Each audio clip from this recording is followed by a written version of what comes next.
ረጅም እድሜ የኖረም አባትና እናት ካለን ከ80 ከ90 በላይ እድሜያቸው የሆኑ ፋሚሊዎች ካሉን አናኗራቸውን እንድናስታውስ አባቶቻችን እንዴት ረጅም እድሜ መኖር ቻሉ?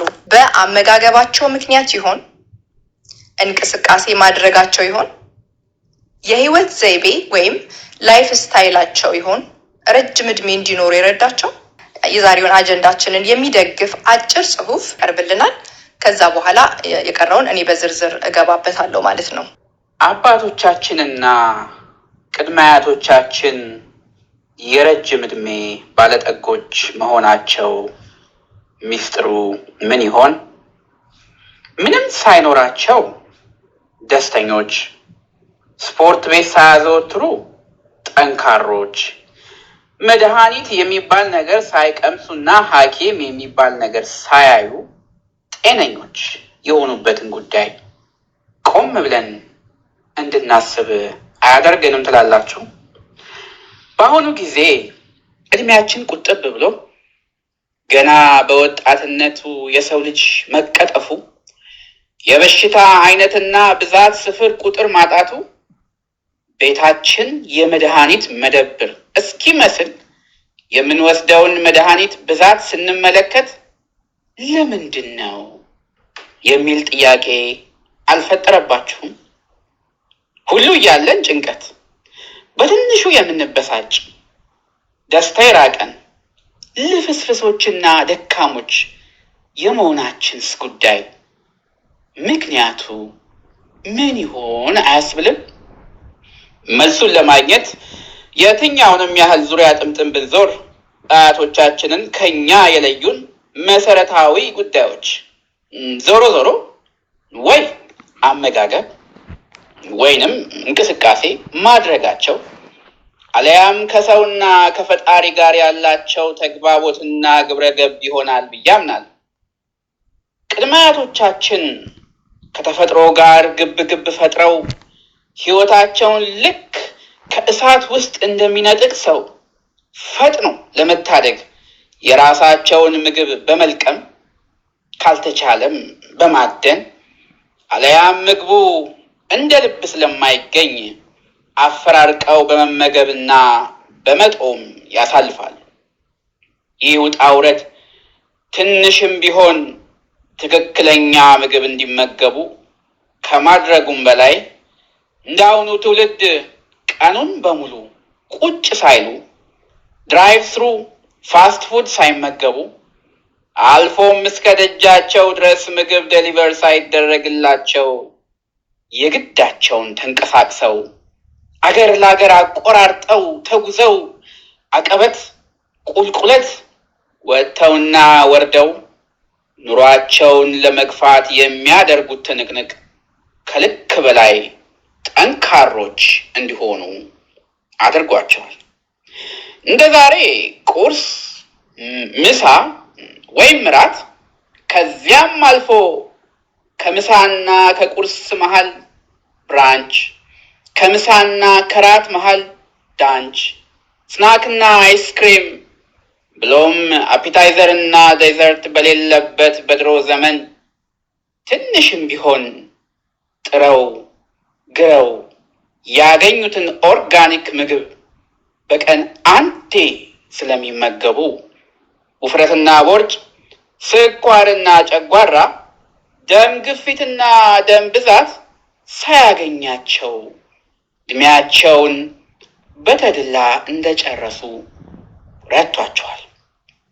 ብዙ ረጅም ሳንሄድ በቅርቡ አባቶቻችንና አያቶቻችን አንድ ቀን ሳይታመሙ ሐኪም ቤት ሳይሄዱ አልጋ ላይ ሳይወድቁ እድሜያቸውን ጠግበው በእግዚአብሔር ቀን እንደተለዩን ምስክሮች ነን። እንደሚታወሰው የኢንዱስትሪ የሳይንስና ቴክኖሎጂ አብዮት መፈንዳት ለሰው ልጅ ምጥቀት ከፍተኛ ፋይዳ ቢኖረውም በሰው ጤናና በአካባቢ ብክለት ላይ ያመጣውን ጠንቅ ሳይጠቅሱ ማለፍ ከባድ ነው። የዓለማችን የሕዝብ ብዛት ከጊዜ ወደ ጊዜ እየጨመረ መምጣቱን ተከትሎ በቂ የምግብ አቅርቦት እንዲኖር በሚል ሰበብ ኪሳቸውንና ሆዳቸውን ያሰፉ ነጋዴዎች ከሰው ዲኤንኤ ጋር ፈጽሞ የማይዛመድ የምግብ አይነት በአጭር ጊዜ በማብቀል ወደ ገበያ ማቅረብ ጀመሩ። በተለይም ደግሞ በምርቶች ላይ የዝናብ ያህል የሚያርከፈክፉት ጸረ ተባይና ጸረ አረም ማጥፊያ ኬሚካሎች፣ ለአፈር ለምነት ብለው የሚጨምሩት ማዳበሪያዎች፣ ከብቶች ለእርድ ፈጥነው እንዲደርሱ የሚወጓቸው አንቲባዮቲኮች፣ ምግብ ሳይበላሽ ከአንድ ቦታ ተነስተው ሩቅ ሀገር እንዲደርስና ሳይበሰብስ ሼልፍ ላይ እንዲቆይ የሚጨምሩት ማቆያ ፕሪዘርቫቲቮች የመሳሰሉ ነገሮች የብዙ ሚሊዮን ሕፃናትንና አዋቂዎችን ሕይወት ምን አድርጓል፣ እያደረገም ይገኛል። ከዚህም ጋር ተያይዞ ለሰው ልጅ የሚጠቅመውን በተፈጥሮ ከእንስሳትና ከእጽዋት የሚገኘውን ምግብ አሁንም ለገበያቸው ሲሉ ውስጣቸው ያለውን ፋይበርና ኢንዛይም አውጥተውት ከእንደገና ፕሮሰስ በማድረግ ለገበያ ማቅረባቸው የሸማቹን ጤና በእጅጉ የሚጎዳ ሆኗል። ያም አልበቃ ብሏቸው የምግቡን ውበት ለማሳመርና ማራኪ ለማድረግ ብለው የሚጨምሩት ምንጩ ከየት እንደሆነ እንኳ የማይታወቅ ከለር ወይንም የምግብ ቀለም በሰው ልጅ ላይ እያመጣ ያለው የጤና ውጥንቅጥ እጅግ ከፍተኛ ሆኗል። ከብቶችን በቀናትና በሳምንታት ውስጥ ደልበው ለእርድ እንዲደርሱ ከልክ በላይ እንዲመገቡና በሽታ እንዳያገኛቸው የሚሰጣቸው የአንቲባዮቲክ ብዛት በቀጥታ በስጋቸው ውስጥ በመቅረቱ ያንኑ ስጋ አንስተን በመመገባችን በቀጥታ ለአንቲባዮቲክ ተጋላጭ ሆነናል። ስጋና እንቁላል ተመገብኩ እንበል እንጂ በቀጥታ በታብሌትና በመርፌ አንቲባዮቲክ የመውሰድ ያህል ወደ ሰውነታችን የገባው አንቲባዮቲክ ተቸግረን ወደ ሆስፒታል ስንሄድ ሰውነታችን ስለተለማመደው ምንም ስለማይፈይድ የብዙዎች ሕይወት እንዲቀጠፍ ምክንያት እየሆነ ይገኛል። በዚህ ሁሉ ፈታኝ ሁኔታ ውስጥ የሰው ዘር እያለፈ ግን ለዚህ የሚሆን ሕግና ደንብ እንዴት ጠፋ የሚል ጥያቄ እንደሚጭርባችሁ ተስፋ አደርጋለሁ።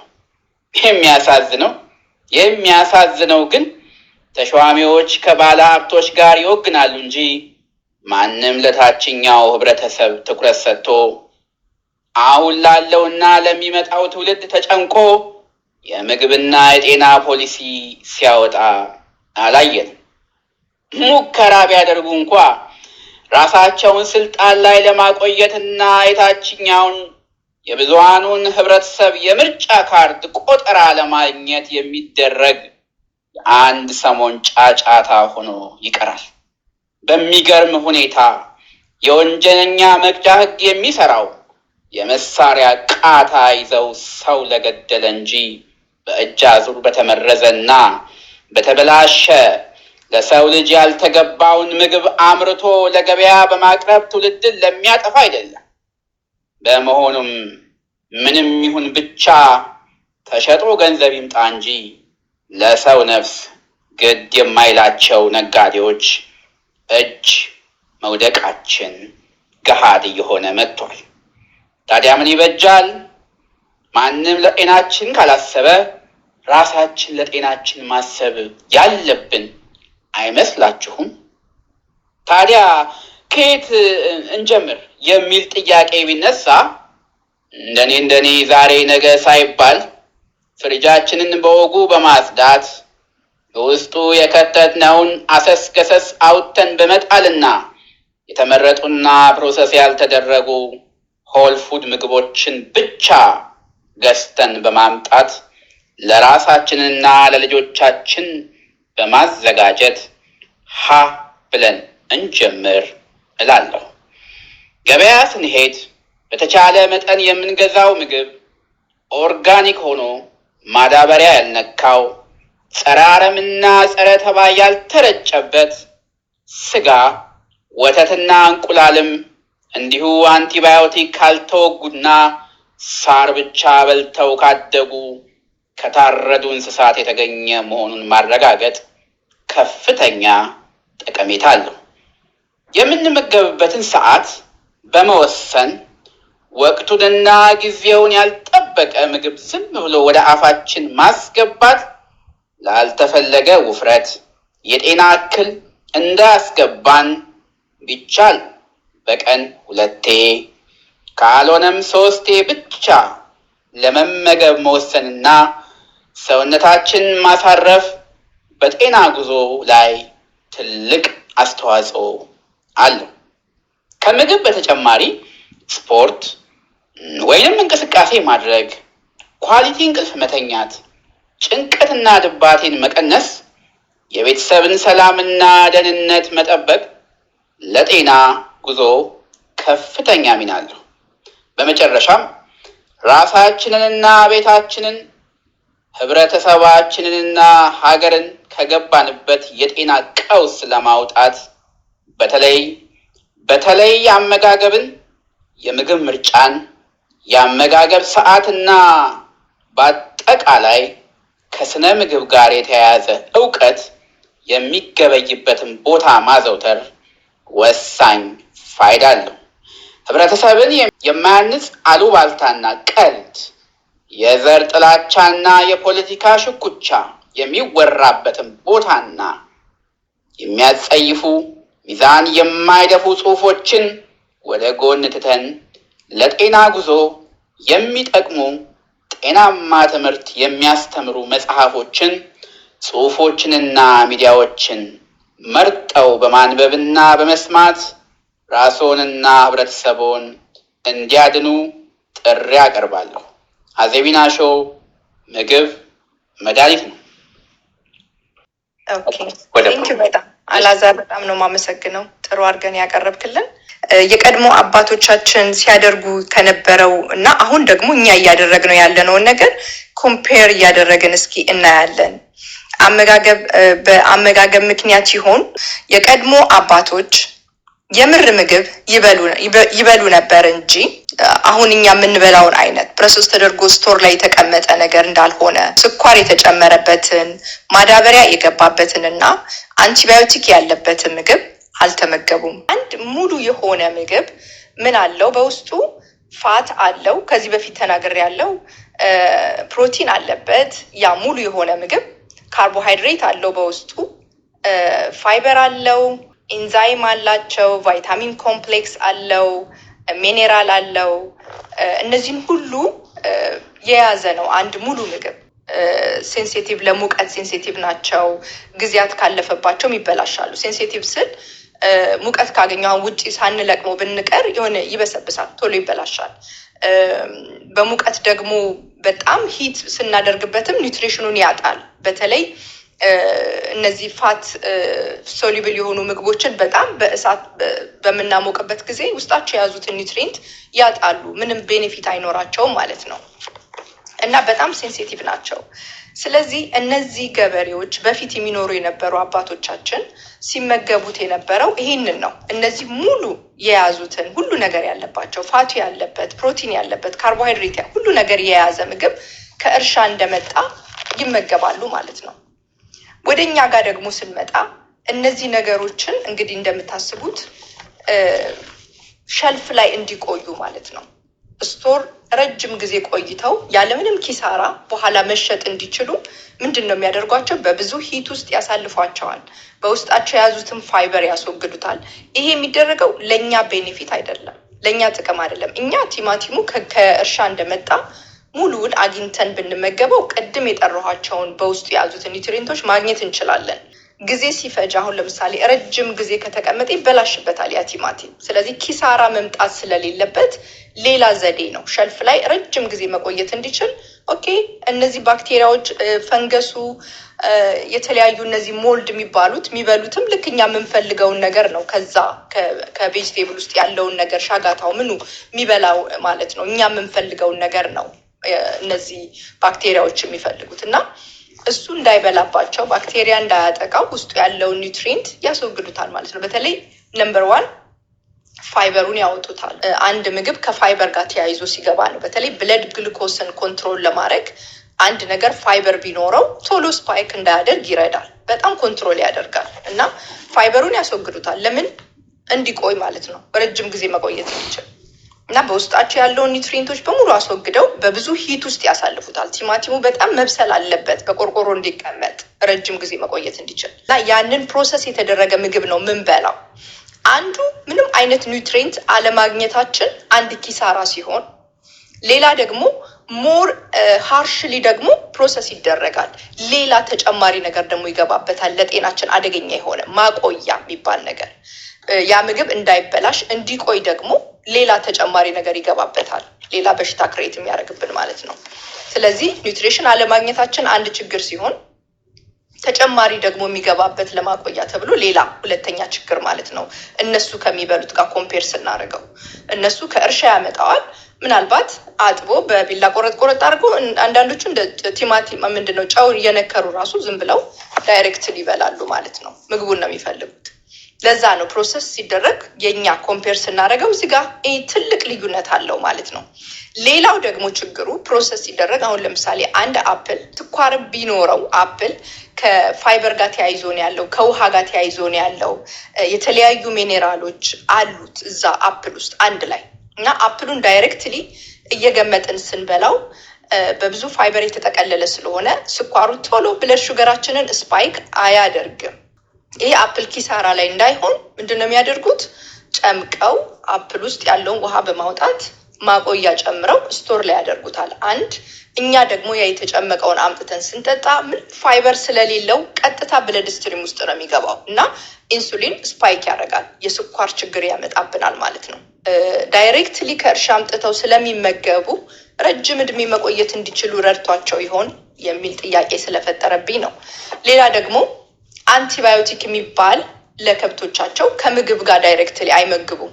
ከብቶቻቸው ሳር ካገኙ ይበላሉ።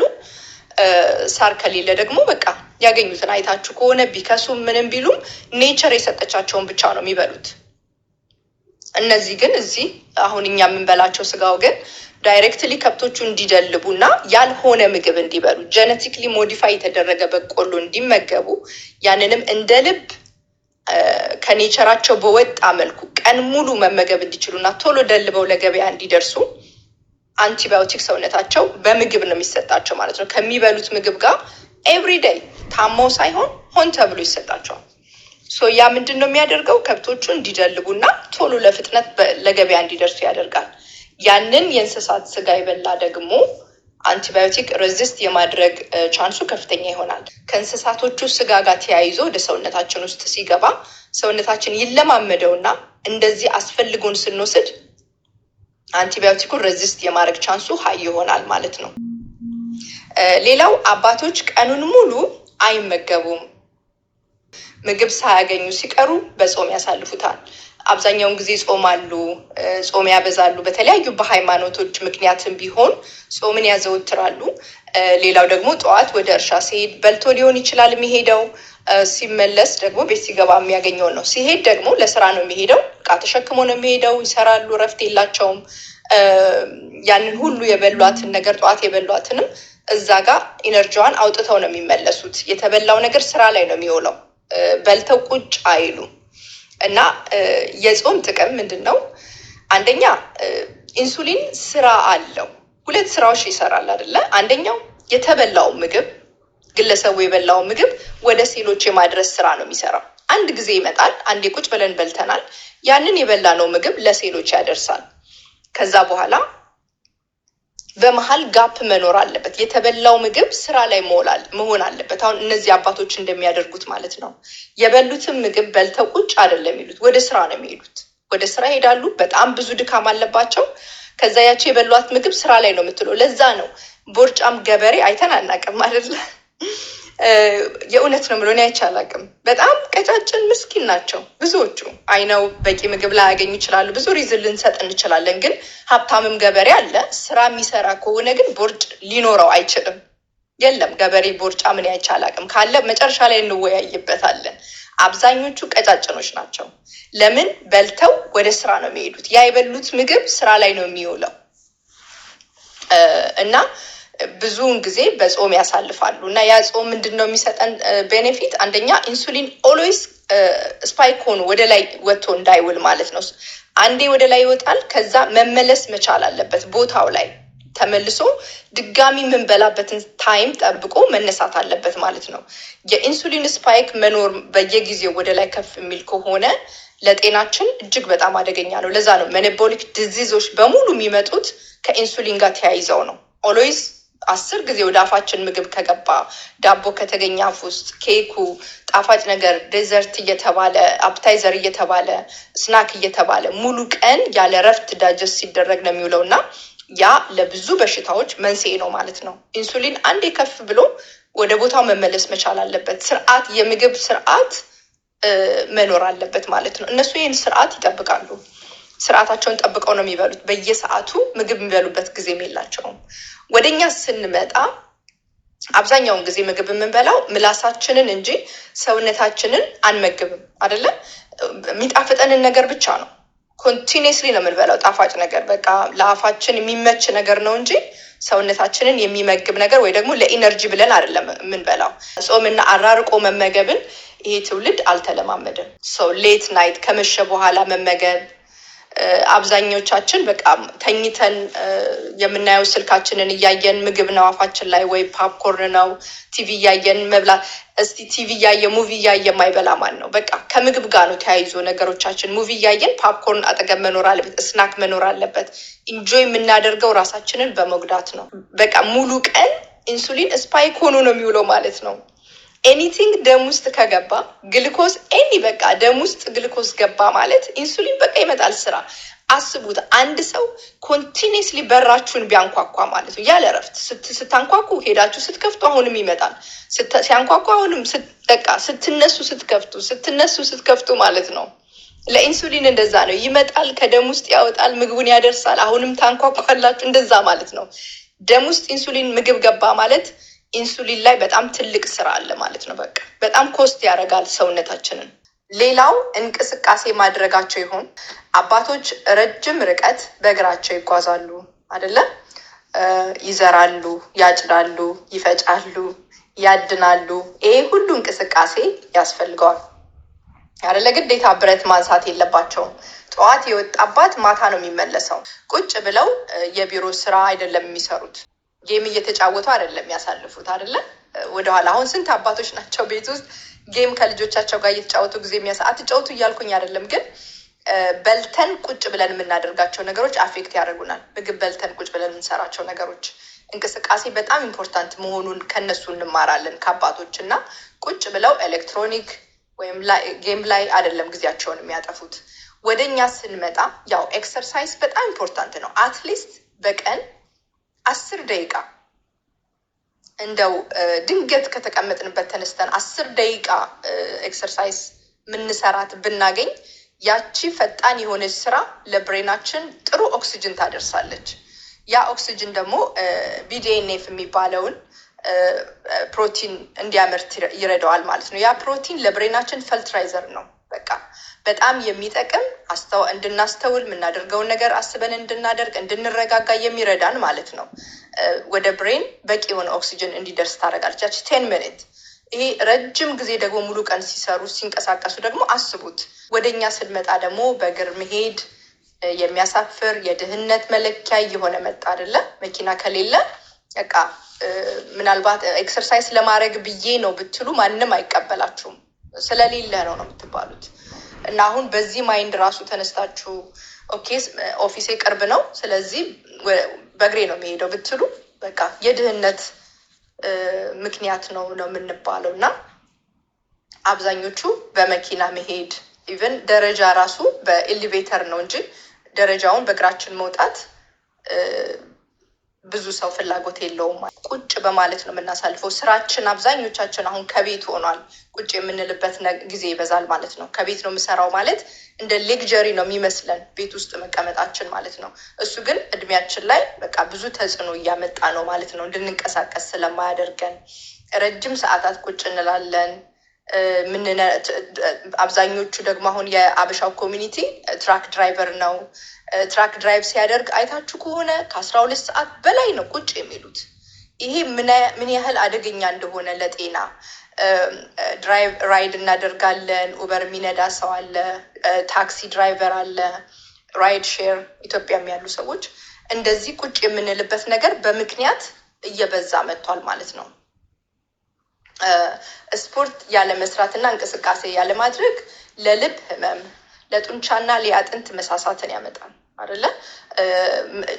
መስሎቻችን ከተጠቀምናቸው ያገለግሉናል፣ ግን ሉዝ ልናደርጋቸው እንችላለን። ዩዝት ኦር ሉዝት አይደል የሚባለው?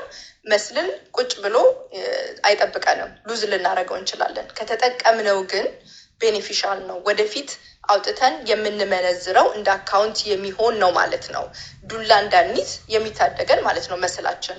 መስሉን ግን ስንጠቀመው ብቻ ነው ቢውልድ ማድረግ የምንችለው። በሶስተኛ ደረጃ የህይወት ዘይቤያቸው የአባቶቻችን ላይፍ ስታይላቸው ይሆን ከኛ የለያቸው። ዝቅተኛ የጭንቀትና የድባቴ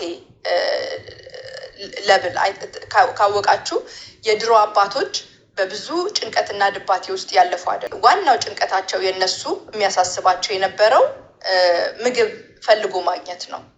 ጥሩ እንቅልፍና ሰላም አላቸው። ለቤተሰብና ለህብረተሰብ ያላቸው ጠንካራ ትስስር፣ በጣም ስትሮንግ የሆነ የቤተሰብ ትስስር አላቸው ከኮሚኒቲ ጋር ከአካባቢው ጋር። ይሄን ነገር ሳስብ ምን ትዝ ይለኛል አለ መሰላችሁ? ከዛሬ 17 ዓመት በፊት ኢትዮጵያ እያለሁ ልጅ እያለሁ አንድ ህብረተሰብ ነበረ፣ የአውራምባ ህብረተሰብ። ያ ህብረተሰብ 400 ናቸው በቁጥር እኔ በነበርኩ ጊዜ። አሁን ሊጨምር ይችላል፣ ሳይዛቸው አላውቅም። 400 ኮሚኒቲው 400 ብቻ ነው። ማንንም ሰው አያስገቡም። በቃ ያ ኮሚኒቲ አንድ ላይ ነው የሚኖረው፣ አንድ ላይ ነው የሚሰሩት። ቤቶቻቸው ውስጣቸውን ቤቱን ፕላኑን ሲያወጡ እቃቸውን የሚያስቀምጡበት ሁኔታ አንድ አይነት ነው። አንድ ሰው ቢታመም ከኮሚኒቲው ሁሉም ሄዶ ነው የሚያስታምመው ያንን ሰው። ፕላን ይወጣል፣ እቅድ ይወጣና የዛ ህመም የደረሰበት ሰው በየተራ ነው ሰፖርት የሚያደርጉት። የአንድ ሰው ችግር ብቻ አይደለም። እና እዛ ህብረተሰብ ውስጥ ወንዶችም ሴቶችም እንጀራ ይጋግራሉ። ካስታወሳችሁ ልትረዱኝ ትችላላችሁ። አብዛኛውን ወንዶች ናቸው እንዲያውም እንጀራ የሚጋግሩት። እና አንድ በመካከላቸው ያንን ጎሳ የሚመራ አንድ ሰው ነበረ። ስሙን አላስታውስም። አንድ ሰው አለ። ሲጣሉም ሲካሰሱም እሱ ጋር ነው የሚሄዱት። እሱ ነው ፕላን የሚያወጣላቸው። ስለዚህ የአንዱ ሰው በሽታ ለሁሉም ነው። በቃ እኔ ለሁሉም ሸክም ነኝ ማለት ነው። የኔን ሸክም ሁሉ ሰው ይጋራል። ስለዚህ አንድ ቀን ልወድቅ እችላለሁ ብለው አይጨነቅም ያ ሰው። በቃ የሁሉም አንድ ላይ ተባብረው ነው የሚኖሩት። ይሄ ነገር ነበረ በእኛም ኮሚኒቲ። ያ ዙምራ የስ አስታወስኩት። ኮፍያ የሚያደርግ ሰውዬ እንደዚህ ሁል ጊዜ ዙምራ ነው ስሙ። ጎበዞች። ያ ሰው እንደዛ ነው። እና እሱ ነው ሰፖርት የሚያደርጋቸው። ፕላን ያወጣል። በቁጥራቸው 400 ነበር እኔ ሳቃቸው። አሁን በስተው ሊሆን ይችላል። እንደዚህ አይነት ህብረተሰቦች አሉ በየቦታው። አሁን እዚህ የሀሚሾች የሚባሉትም እነሱም እንደዚህ ራሳቸውን ከልለው ነው ያሉት። በቃ የውጭው እሳት እንዳያገኛቸው ከልለው ነገሮቻቸውን በራሳቸው ነው የሚሄዱት። እና ይሄ አብሮ መብላት፣ አብሮ እየተጋገዝን የምናደርጋቸው ነገሮች በጣም ጠቃሚ ናቸው። አንደኛ ለህይወቴ እኔ ብቻ ነኝ ያለሁት የሚረዳኝ የለም የሚለው ሀሳብ ጭንቀትን ክሬት ያደርጋል አይደለ? ግን ህብረተሰቡ ከኔ ጋር ነው ብለን ስናስብ ግን ያንን ነገር በትልቁ ነው የሚቀንሰው። ለምንድን ነው ኮምፔር ስናደርገው ኢትዮጵያ ካሉ ወጣቶች እዚህ ካሉት ጋር ኮምፔር ስናደርገው በስትረስ ለብል ጭንቀት ኢትዮጵያ ያለው ህዝብ የተሻለ ነው። እዚህ ግን ሁሉ ነገር አላቸው፣ ግን ሁሉ ሰው በሩን ዘግቶ ነው፣ በየቦታው ነው። አሁን ለምሳሌ ስራችሁ ላይ አስተውላችሁ ከሆነ አንድ ሰው አብራችሁ እየሰራችሁ ብሬክ ላይ ብትገናኙ ማንም ቀና ብሎ የሚያዋራችሁ የለም። ሁሉም ስልኩን ይዞ ነው። ስለ አንተ ማወቅ አይፈልግም፣ ስለ ራሱ መንገር አይፈልግም። ሁሉ ሰው ስልኩን ይዞ ነው። ማንም ስለማንም ማወቅ በቃ አይፈልግም። እና ያ ብቸኝነት በቀላሉ ስትረስ ውስጥ ጥሏቸዋል። አይታችሁ ከሆነ ሬስቶራንት ውስጥ ምግብ እስከሚመጣ ሁሉም ስልኩን ይዞ ነው። ስለ አንዱ ማወቅ አይፈልግም። ምናልባት እኮ እኔ ጋር የእሱን ህይወት የሚያተርፍ ኢንፎርሜሽን ሊኖር ይችላል። እኔ ጋር ብንነጋገር ያለውን ችግር በግልጽ ቢነግረኝ ምናልባት ህይወቱን የሚያተርፍ ኢንፎርሜሽን እኮ እኔ ጋር ሊኖር ይችላል። እሱ ጋርም እንዲሁ እኔን ሰፖርት የሚያደርግ ነገር ይኖረዋል። ያ ሰው ግን አይነጋገሩም። ችግራቸውን ይዘው ነው በቃ ራሳቸውን እስከ ማጥፋት ድረስ ብቸኝነትን በጣም ነው የሚያጠቃቸው። ይሄ ነገር ኢትዮጵያ ጥሩ ነበር እኛ እያለን። አሁን ግን ደግሜ በሄድኩ ጊዜ በሮች ተዘጋግተው ነበር። ልክ እንደዚህ ሀገር ሆኗል እንትኑ which is not good። በጣም ሳድ ነው። እና ይሄ አብረን መብላታችን ኮሚኒቲው እርስ በርሱ አብሮ የሚያደርገው በለቅሶ አብረን የምናደርጋቸው ነገሮች፣ በደስታ የምንካፈላቸው ነገሮች፣ ብንራብ እከሌ አለልኝ ምግብ ቢያልቀኔ ጋር እከሌ አለ ብለን ተስፋ የምናደርገው ከጎን መኖሩ በጣም ኢምፖርታንት ነው። በጣም ጠቃሚ ነው። ስትረስን በከፍተኛ ሁኔታ ነው የሚያግዘው። እና ያ ነገር አባቶቻችን ጋር ነበረ። የቀድሞ አባቶች በዚህ ነገር ላይ ነው ኑሯቸውን የመሰረቱት። ጎረቤት ነው ልጆቻችሁን ጥላችሁ ብትሄዱ ጎረቤት ያያል ብላችሁ ጥላችሁ ትሄዳላችሁ። እከሌ ያለች ልጄን ይልኝ ብላችሁ ነው የምትሄዱት። ውጭ የሆነ ነገር ሲሰራ ብታይ እንደ ራሷ ልጅ ነው ተከታትላ የምታየው። የድሮ እንደዛ ነው። እና ያ ስትረሳችንን በከፍተኛ ሁኔታ ነው የቀነሰው። ማንም ማንንም አያይም። እከሌ እንደዚህ ስላለው ብሎ አይቀናናም። በቃ የራሱ ኑሮ ለማሸነፍ ነው የሚጥረው ሁሉም። ሲኖረው ደግሞ አብሮ ተካፍሎ የሚበላ ህብረተሰብ ነበረ። እሱ በከፍተኛ ሁኔታ እኛ ጋር ጋፕ ፈጥሯል አሁን። እና እንደው እንደ አውራምባ አይነት ኮሚኒቲ እንኳን ባንሆን አትሊስት ለከሌን ያለው እኔ ያለሁልሽ፣ ከታመምሽ እኔ ያለው ልጅሽን እኔ ጋር አድርገሽ ሂጂ፣ እንደዚህ አይነት ነገሮች ብንለማመድ በጣም ትልቅ አስተዋጽኦ ያደርጋል። እና ወደኛ ስንመጣ ከልክ ያለፈ የፉክክር ህይወት አለ። ከልክ ያለፈ የፉክክር ህይወት ስል አሁን እዚህ በውጭ ዓለም የምትኖሩ ሰዎች አንድ ሰው አዲስ ብራንድ ኒው መኪና ተስላ ካወጣ በቃ እኔም እሷ ጋር መድረስ አለብኝ። ያንን ተስላ ለማውጣት ነው የሚተጋው፣ በብድር በምን ማለት ነው። ያ ህይወታችን ላይ ትልቅ ስትረስ፣ ዋጋ የሚያስከፍል በሽታ የሚያመጣ ስትረስ ይዞ ይመጣል። ለምን? ያለ አቅማችን ስለሆነ የምናደርገው ማለት ነው። የድሮ አባቶች ከዚህ ነፃ ናቸው። በቃ ቢኖረኝ ከጎረቤት ጋር አብሬ እበላለሁ ነው የሚለው እንጂ ደግሶ ለማብላት ነው የሚያስበው እንጂ ከሌለ ለመብለጥ በሚል አይ ዶንት ቲንክ ሶ። እንደዛ የሚያደርጉ አይመስለኝም። ያለ እቅድ መመራት እና የሆነ ነገር አውጥተን ስንገዛ እቅዳችን ነው፣ ፕላን አድርገነዋል፣ ኑሯችንን ወደፊት የሚያቃውስ አይደለም፣ ስትረስ ውስጥ የሚጥለን አይደለም ብለን ማሰብ መቻል አለብን። እና በመጠን መኖር፣ በቃ አግባብ ያለው ኑሮ፣ እራሳችን ቤታችንን መምሰል፣ ኑሯችንን መምሰል በጣም ትልቅ ብልህነት ነው። ስለ ነገሮች አብዝቶ መጨነቅ፣ ለማናውቀው ቀን ነው የምንጨነቀው። ያለፈ ደግሞ ኦልሬዲ አልፏል። የድሮውን እያነሳን እንደ ትራማ እያደረግን የድሮውን በማሰላሰል ጊዜያችንን የምናጠፋ ሰዎች ብዙ ነን። እና ይሄም ጤናችን ላይ በጣም ትልቅ ኢምፓክት ስላለው ወደፊት የሚሆነውን ነገር እያሰብን ባንጨነቅ መልካም ነው። በቃ የዕለት የዕለቱን የኛ የተሰጠን ቀን ዛሬ ነው። ዛሬ ዲስፕሊን ሆነን ባወጣነው እቅድና አጀንዳ በዛ ተመርተን ቀኗ እንድታልፍ ነገን ደግሞ በቀኑ እናስብበታለን ማለት ነው። ሌላው ኤሌክትሮኒክ ከእጃችን ላይ ስለማይለይ ኦልዌይስ የምናያቸው ነገሮች ደግሞ አስጨናቂ ሆነውብናል በዚህ ዘመን። የድሮ አባቶች እነዚህ እጃችን ላይ ያሉ ነገሮች የለዋቸውም። ስራ ላይ ናቸው፣ ቢዚ ናቸው። በቃ ስራቸው ላይ ነው ጊዜያቸውን የሚያጠፉት። ሲመጡም ደክሟቸው ነው የሚመጡት፣ ይተኛሉ። ጠዋት ተነስቶ የቀረውን ስራ ለመስራት ይሄዳል። እንዲህ እያሉ ከፊት ሆፕ እያዩ ተስፋ እያዩ ይኖራሉ ማለት ነው። ያ ብዙ ስትረስ፣ ዲፕሬሽን፣ ዲባቴ የምንለው ኢንዛይቲ ሳይኖርባቸው አልፈዋል። ብዙ ያበደ ገበሬ አላየንም አይደለም። እነሱ ነበሩ ማበድ የሚጠበቅባቸው። ብዙ አይምሯቸውን የሳቱ መሆን የሚጠበቅባቸው እነሱ ናቸው። አላየንም። ራሳቸውን በደንብ ኮንትሮል አድርገውን የኖሩት ባላቸው ነገር። ይሄ ነው ትልቅ ልዩነት። እና የያዝናቸው ኤሌክትሮኒክ መጥፎ ነገርን እንዳናይ ራሳችንን ከምናየው ነገር እንጠብቅ ራሳችንን አይደለ። የምናየውን ነገር በተለይ ልንተኛ ስንል በጀርባችን ተኝተን ስክሮል የምናደርገው ነገር በጣም ኢምፖርታንት ነው። ያየነው ነገር ነው እንግዲህ ወደ ጭንቀት የሚቀየርብን ያለው። እና የምናያቸው ነገሮች እንምረጥ። እነሱ ነገሮች ያስቸግሩናል፣ በኋላ ጤናችን ላይ ትልቅ ኢምፓክት አለው። ሁል ጊዜ ሰላምን የሚሰጠን ወደፊት ፊውቸር ያለው እኛ ላይ አንድ ስቴፕ እንድንራመድ የሚረዳን እውቀት ሊጨምርልን የሚችል ወይ ደግሞ ከኛ የሚወስድ ወይ ደግሞ ከነሱ የምንቀበለው ነገር ሲኖር ብቻ ነው እዛ ነገር ላይ ብቻ ዌስት ማድረግ ታይማችንን እንጂ አይተነው የሚያስጨንቀን ከሆነ we don't have to እሱ ማድረግ ልክ እንዳልሆነ መረዳት አለብን። ሌላው ብዙ ጊዜ እዚህ ሀገር ለጤና እክል የምንዳረገው ለምንድን ነው? በጣም 2-3 ስራ ነው የምንሰራው። በቂ እንቅልፍ አንተኛም። አብዛኛው ሰው 2-3 ስራ ነው። ኢትዮጵያ ቤት መስራት ይፈልጋል። እዚህም ከሌላው ሰው ጋር ራሱን ኮምፔር ማድረግ ይፈልጋል እና በጣም ይሰራል ሰው ራሱን ጥሎ እና ዞር ብለን ስናየው እኛ የለንም።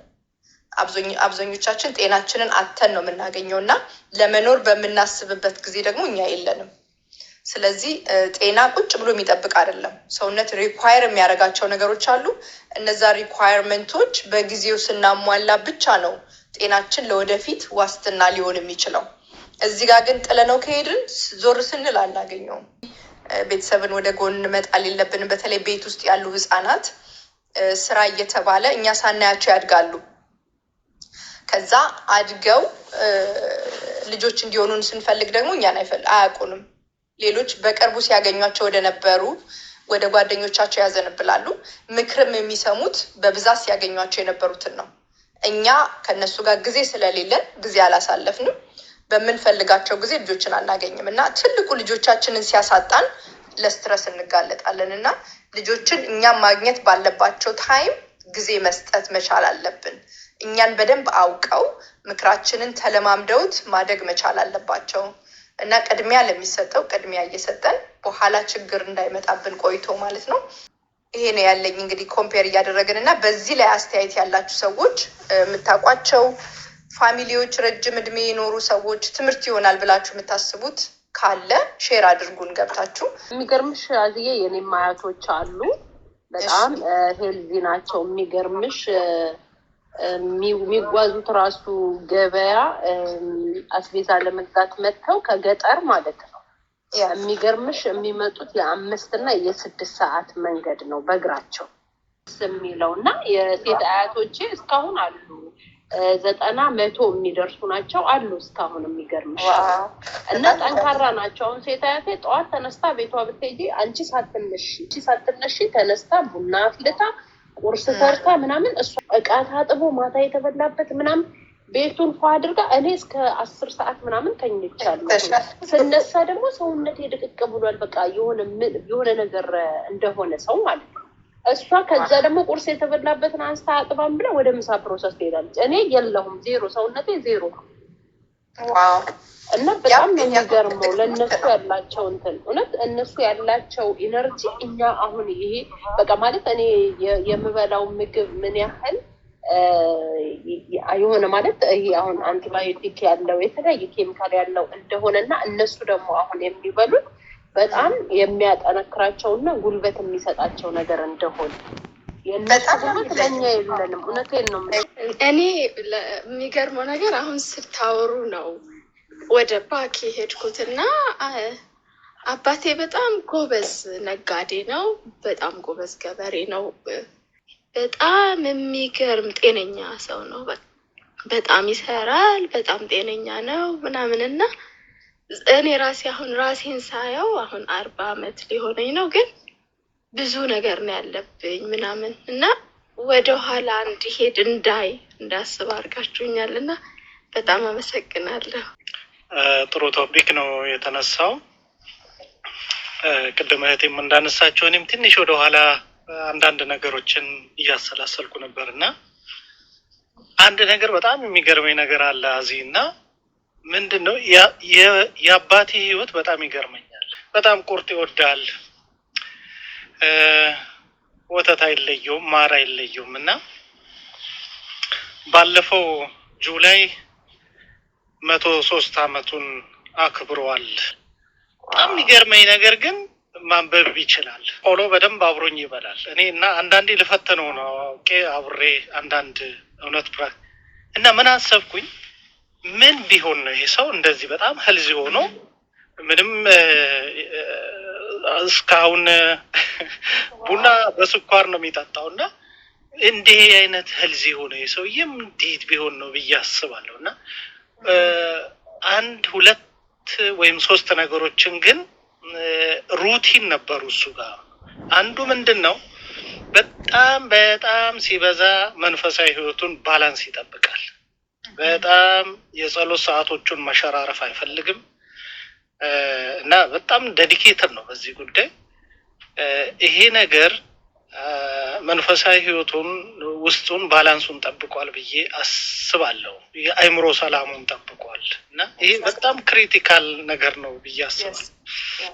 ሁለተኛ ነገር በህይወቱ ወተት ማጣት አይፈልግም። ጥሬ ወተት ጠዋት ይጠጣል፣ ማታ 1 ብርጭቆ፣ ጠዋት 1 ብርጭቆ፣ አንዳንዴ 2ም ሊያደርገው ይችላል። ከዛ ይቀጥልና ማር በነጭ ሽንኩርት ይለውስና አንዳንድ ማንኪያ አንዳንዴም 2 ማንኪያ ጠዋት ማታ መስት ነው። አንዳንዴ ብዙ ምግብም ላይ በላ ይችላል እና ምናልባት እነዚህ ነገሮችም አስተዋጽኦ አድርገው ይሆን ብዬ አስባለሁ። በጣም ይራመዳል፣ በጣም ወክ ያደርጋል እና አንዳንዴ እሱን ወደ ኋላ ሳይ እውነት እንደዛ አይነት ነገርም አደርጋለሁ ብዬ አስባለሁ። ገጠር አይደለም አዲስ አበባ ውስጥ ነው ያለው። ስቲል በጣም ሄልዚ ሰው ነው። በጣም የሚገርም ነው የነገርከን ታሪክ። ያ የሚገርም ነው። አይ ላይክ እንደዚህ አይነት ስቶሪዎች መስማት በጣም ደስ ይለኛል። አይ ዊሽ እኔ ደግሞ ወደ ገጠር ነው የወሰድኩት። በቃ እዛ ሲበላ የነበረው ጤናማ የሆነ አመጋገብ ይኖራል እያልኩ እየሳልኩት ነው የነበረው። አዲስ አበባ ሆኖ የሚገርም ነው። ደስ የሚል ስቶሪ ነው የነገርከን። ቴንክ ዩ ፎር ሼሪንግ።